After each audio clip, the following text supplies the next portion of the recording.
Hey, welcome to Banjo Blitz. I've got a tricky one for you this week. I think you're going to dig it. Let me show you how it goes right off the top.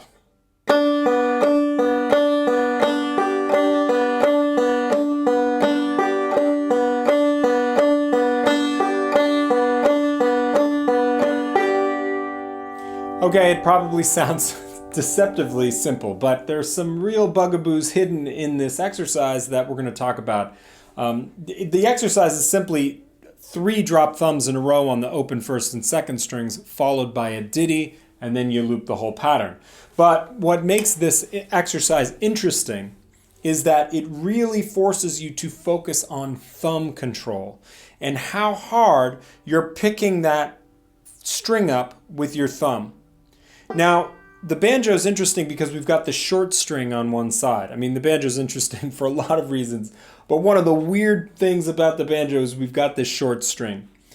This short string is under more tension than, say, the open second string, right? You can feel it. That fifth string won't give as much as the open second string. The open second string, you can like, if you scoop your thumb into the banjo a little bit and get under that second string, you can really you can lift it, right? Really far off the fretboard. Whereas if you try that with the fifth string, it takes more effort on your part to lift it up high. So why does this matter? Well, it's actually huge because if you just apply this same thumb pressure and thumb technique to your inner strings that you do to your fifth string, you're going to end up blowing out your inner strings. And what I mean by blowing out is you'll lift them too high off the fretboard and they will come back, and you can hear that. They'll slap against the frets or whatever is making that sound. I don't know if it's actually contacting the frets, but man, is that a hideous sound when you don't want it to be there. So for this exercise, it's all about thumb finesse, thumb control. And so when you're dropping down into those inner strings, you've really got to focus on containing that thumb.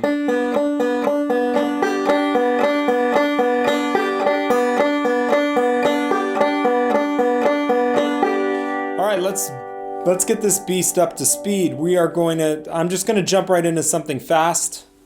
I'm going all analog today. Yeah, that's 168 BPM. Here we go with this same technique.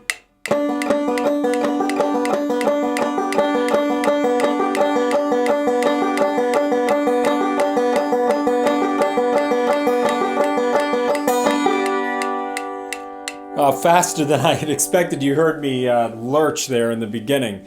That's good. It probably happens to you too. It's all good as long as you can lock in eventually. Give it a couple passes just like I did. If you can't lock in, stop and reset. If you manage to lock in, stay locked in and play for a minute, 2 minutes, maybe more at that tempo.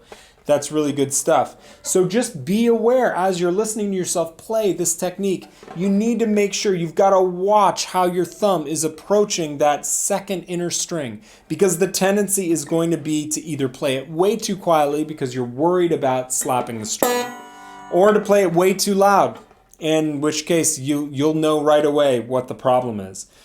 So we will be building that slap, that banjo slap, back into our playing later because we can use it for dynamic effect. We can use it to add a lot of punch and excitement to our playing. So that's actually a tool we can use. But for now, you've got to focus on control. And the big lesson for this week is control the thumb. All right, I will see you next week, same time, same place. Banjo Blitz over and out. Bye-bye.